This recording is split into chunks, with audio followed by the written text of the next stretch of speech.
Bismillahirrahmanirrahim. Qad teman-teman nara ningali sapa kita Allah taqalluba ing bolak-balik, tasarrufa ing bolak-balik wajhika wajah sira fi ing dalem jihadis samai arah langit, mutadalian hale ngenteni ilal wahyi maring wahyu, wa mutasyawwiqan lan merindukan lil amri maring perintah, istiqbalil ka'bati kelawan ngadep Ka'bah. Wa kana lan ana sapa Kanjeng Nabi Muhammad sallallahu alaihi wasallam iku yawuddu merindukan sapa Kanjeng Nabi utawa seneng sapa Kanjeng Nabi zalika ing mengkono mau li annaha krana sak temene Ka'bah iku qiblatu Ibrahima, qiblate Nabi Ibrahim alaihissalam. Wali annahu lan sak temene Kanjeng Nabi Ibrahim iku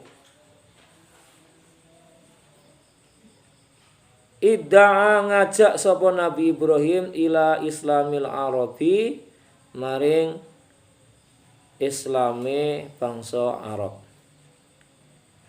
Falan waliyannaka mongko yekti malingake sapa kita ka ing sira. Ainu hawilannaka tegese mengalihkan sapa kita ing sira. Qiblatan ing kiblat. Tardoha kang ridho sapa sira ing kiblat. Tuhibbu seneng sapa sira ing kiblat. Fawali mongko malingna sira wajhaka ing wajah sira.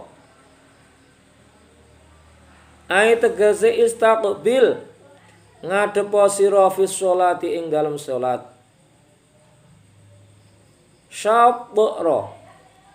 Syabara ing arah nahwal masjidil harami ing arahe masjidil haram. Ayil ka'bati tegese Ka'bah. Wa haitsu malan sekarene barang kuntum ana sapa sira. Khitabun ditujukan lil ummati kanggo umat Islam. Fawallu mongko hadapkanlah wujuhakum ing pira-pira wajah sira kabeh fis sholati ing dalem salat syadarahu ing arahe Masjidil Haram. Wa innal ladina lan sak temene wong akeh utu kang diparingi sapa alladin alkitab ing kitab la ya'lamuna yakti padha ngerti sapa aladin annahu sak temene berpaling ai tegese tawali berpaling ilal ka'bati maring Ka'bah iku alhaqu bener ai sabitu tetep mir rabbihim saking pangerane aladin. 5 krana barang fi kutubihim ing dalam pira-pira kitabe aladin min na'tin nabi sallallahu alaihi wasallam saking sifate Kanjeng Nabi Muhammad sallallahu alaihi wasallam min annahu saking sak temene Kanjeng Nabi iku yatahawwalu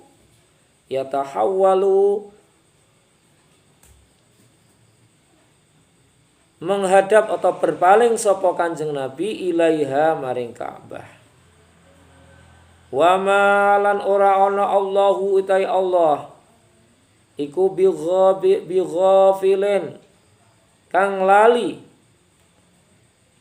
amma saking barang ya'maluna kang padha nindakake sapa alladzin. Fitai kelawan ta ayyuhal mukminuna wahai wong-wong kang padha iman min imtisali amrihi saking nindakake dawuh-dawuh Allah wa bil ya'i lan kelawan ya malun utawa ta'malun ya malun ay tegese al yahudu utai wong Yahudi al yahudu tegese wong Yahudi min ingkari amril qiblati saking mengingkari perintah qiblat. Walain lan yakti lamun temenan lamu kosamin lam kosam lam sumpah lan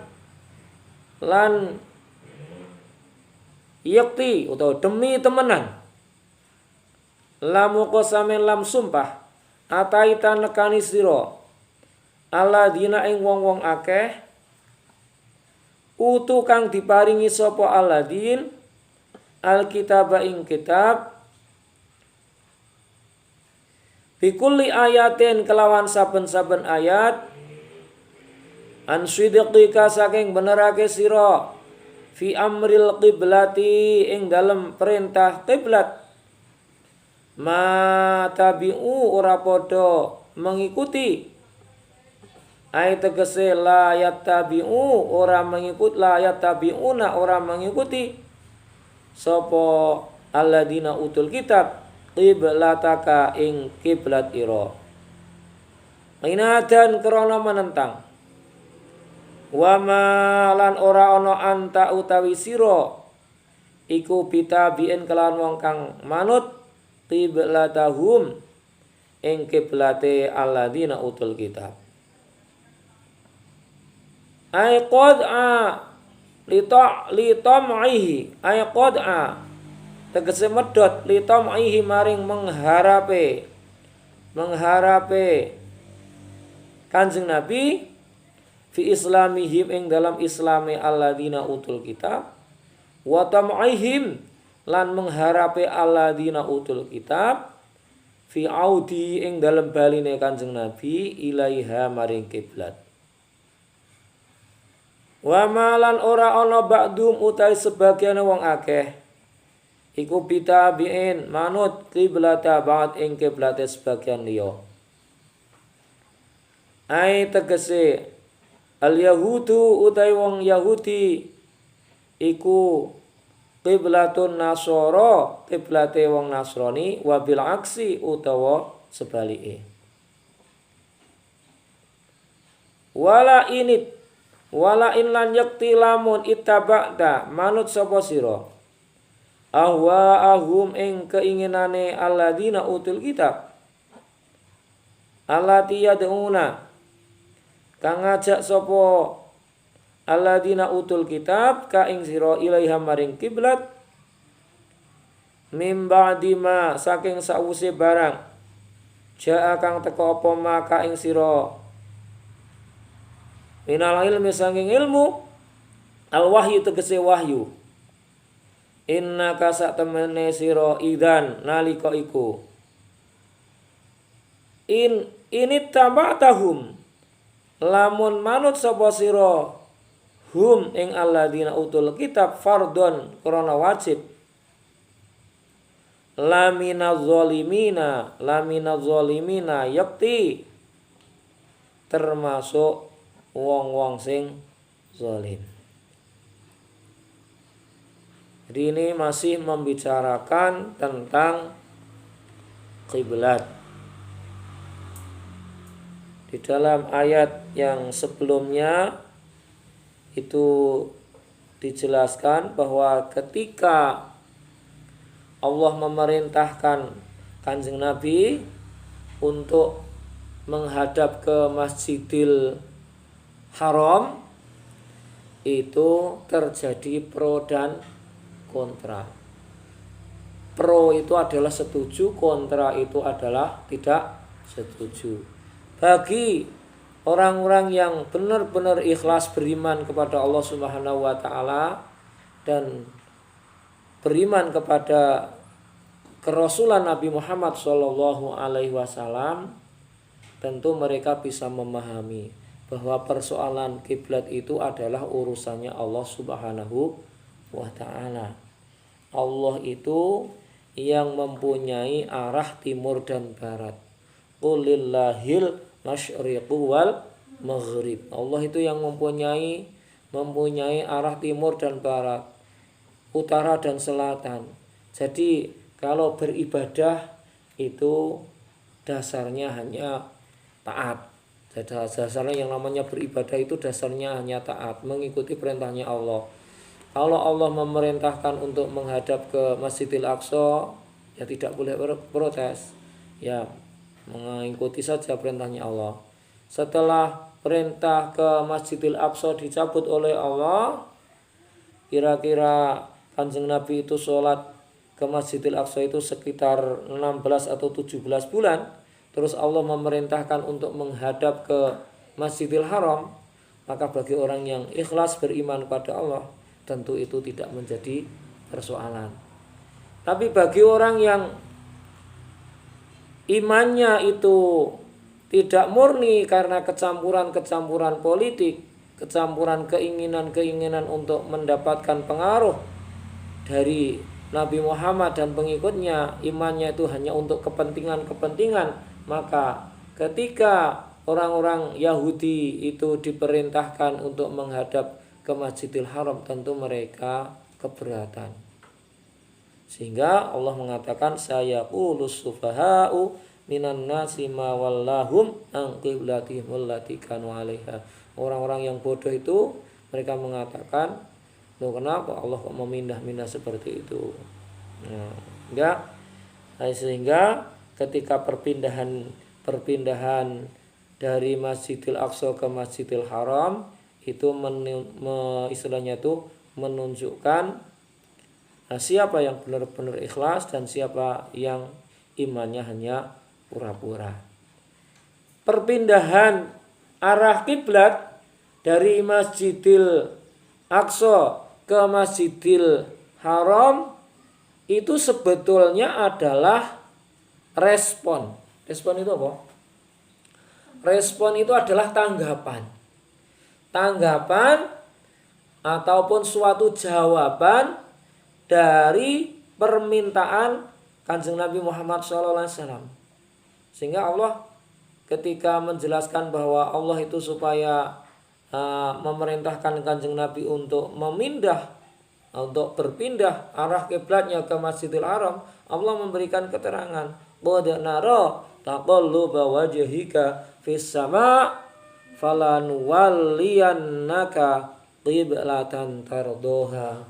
Allah itu merespon, mengetahui bahwa Kanjeng Nabi ketika diperintahkan untuk sholat menghadap Masjidil Aqsa itu ternyata Kanjeng Nabi itu sebetulnya lebih senang kalau sholatnya itu menghadap ke Ka'bah. Sehingga Kanjeng Nabi ketika itu sering melihat ke langit. Sering melihat ke langit dalam artian menanti datangnya wahyu. Datangnya wahyu yang isinya itu mbok ya Gusti Allah ki kayak ngerubah oleh sholat ki orang ngadep meneh, tidak menghadap lagi ke Masjidil Aqsa tapi ke Masjidil Haram. Maka keinginan Nabi di dalam hati untuk agar arah kiblat itu dipindah ke Masjidil Haram itu direspon, ditanggapi oleh Allah. Sehingga Allah itu falanuwalliyannaka qiblatan tardoha fawalli wajhaka syadral Masjidil Haram. Ya, kalau begitu hadapkanlah sholatmu ke arah kiblat yang engkau sukai. hadapkanlah wajahmu ketika sholat ke arah Masjidil Haram. Ada ikatan batin. Ada ikatan batin yang kuat Kanjeng Nabi terhadap Masjidil Haram atau Ka'bah. Ikatan batin yang kuat yang dirasakan oleh Kanjeng Nabi terhadap Ka'bah itu karena apa? Ka'bah itu yang membangun adalah Nabi Ibrahim alaihissalam. Nabi Ibrahim alaihissalam itu berdakwah di Makkah, menyeru kepada penduduk Arab pada waktu itu untuk mengikuti agama Islam. Sehingga Nabi Ibrahim yang merupakan simbah ataupun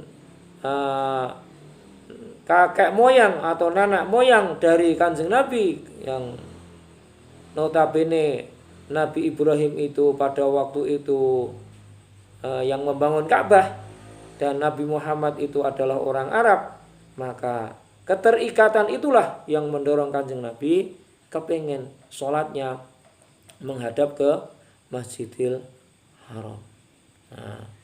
Nah, ini adalah jawaban dari Allah Subhanahu wa taala atas kegelisahan Nabi selama diperintahkan untuk sholat menghadap Masjidil Aqsa, terus dikembalikan lagi untuk menghadap ke Masjidil Haram. Lah persoalan kiblat itu sebetulnya itu menjadi tarik ulur, menjadi persoalan di antara kaum Yahudi dan juga Nasrani dan kaum umat Islam. Mereka saling berebut untuk mendapatkan pengikut yang banyak. Bagi orang Yahudi, bagi orang yang orang Nasrani tentu lebih senang kalau sholatnya itu menghadap ke Masjidil Aqsa. Karena di Masjidil Aqsa itu menjadi pusat ataupun mempunyai sejarah yang cukup mendalam bagi orang Yahudi dan orang Nasrani, sehingga mereka lebih senang kalau sholatnya umat Islam itu menghadap ke Masjidil Aqsa. Sehingga antara umat Islam, umat Yahudi, umat Nasrani, mereka sebetulnya saling mempunyai kepentingan. Nah, Allah Subhanahu wa taala itu mengabulkan permintaan Kanjeng Nabi untuk sholat menghadap ke Masjidil Haram. Dan menghadap ke Masjidil Haram, perintah menghadap Masjidil Haram itu adalah sesuatu yang hak, sesuatu yang benar. Karena apa? Di antara tanda-tanda kenabian ataupun kerasulan Nabi Muhammad Shallallahu Alaihi Wasallam selaku Nabi dan Rasul di akhir zaman atau penutupnya Nabi dan Rasul, itu kiblatnya menghadap ke Ka'bah. Itu sudah diceritakan, sudah ditulis di dalam kitab Taurat dan Injil. Jadi tanda-tanda kenabian ini biar wis ono, sudah ada seperti itu. Maka ketika Kanjeng Nabi dan umat Islam menghadap ke Masjidil Aqsa, tentu itu tidak sesuai dengan tanda-tanda kenabian akhir zaman. Nah, maka Allah memerintahkan Kanjeng Nabi dan umat Islam untuk sholat menghadap ke Masjidil Haram karena memang sudah dicatat oleh Allah di Lauhul Mahfuz sana. Nanti la ya'lamuna annahul haqqu mir rabbihim. Sebetulnya orang-orang ahli kitab itu sudah tahu bahwa Nabi akhir zaman itu mereka kiblatnya itu di Masjidil Haram utai Ka'bah. Wa mallahu bighafilin amma ya'malun. Allah yang menetapkan ketentuan itu. Tentu Allah tidak akan melupakan. Allah tidak lupa terhadap ketentuan yang diperintahkan oleh Allah Subhanahu wa taala. Allah juga tidak melupakan terhadap hamba-hambanya orang yang beriman ketika hambanya Allah umat Islam itu mengikuti perintahnya Allah dan perintahnya Kanjeng Nabi. Jadi tanda-tanda orang yang takwa itu adalah orang yang menjalankan semua perintahnya Allah dan menjauhi larangannya.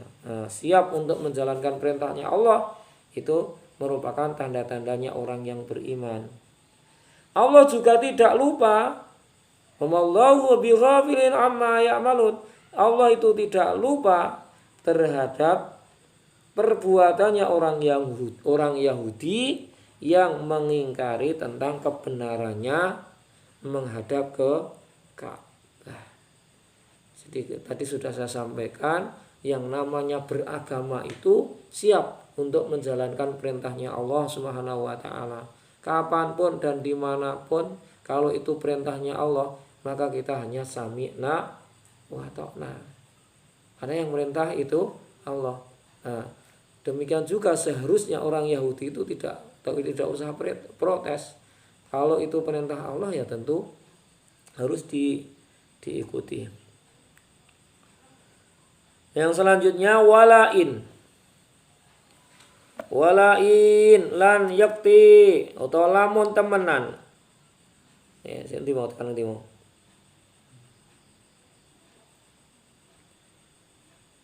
Ayat berikutnya walain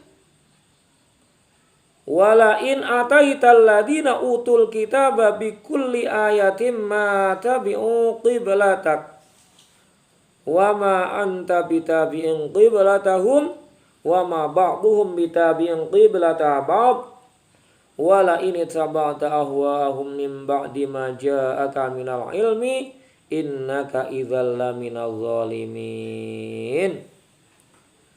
Jadi memang sudah dinas, sudah ditentukan bahwa mereka orang Yahudi dan orang Nasrani itu tidak akan mengikuti perintahnya Allah. Dengan perpindahan kiblat itu yang semula ke Masjidil Aqsa terus pindah ke Masjidil Haram, itu sudah diprediksikan, itu sudah memang Allah sudah mengatakan bahwa mereka itu tidak mau mengikutinya. Dan dikatakan kalau kamu mengikuti keinginan mereka, bahwa mereka itu ingin tetap umat Islam itu menghadap ke Masjidil Aqsa, kalau kamu mengikuti mereka padahal kamu sudah mengetahui bahwa Allah memerintahkan kamu untuk menghadap ke Masjidil Haram mim ba'di ma ja'aka minal ilmi wala ini tabata ahwahum, kalau kamu mengikuti keinginan mereka mim ba'di ma ja'aka minal ilmi, setelah kamu itu mendapatkan wahyu merintah untuk menghadap ke Masjidil Haram, innaka idzal laminaz zalimin, kamu termasuk golongannya orang-orang yang zalim. Jadi dari ayat ini tadi sudah jelas ditegaskan bahwa yang namanya agama itu harus sami'na wa ata'na. Yang namanya orang yang beragama itu kita sudah siap untuk manut apa yang diperintahkan oleh Allah Subhanahu wa taala. Nah, agama itu adalah ad-din. Ad-din itu artinya apa? Ad-din itu al-inqiyad bima ja'a bihi nabiyuna Muhammadun sallallahu alaihi wasallam. Orang yang beragama itu siap untuk mengikuti apa atau ajaran apa yang dibawa oleh Nabi Muhammad sallallahu alaihi wasallam. Nah, semoga kita semuanya selalu diberikan hidayah oleh Allah Subhanahu wa taala, bisa menerima hidayah-hidayahnya Allah, dimudahkan untuk mengikuti perintah-perintahnya Allah, diringankan untuk menjauhi larangan-larangannya Allah Subhanahu wa taala. Amin Allahumma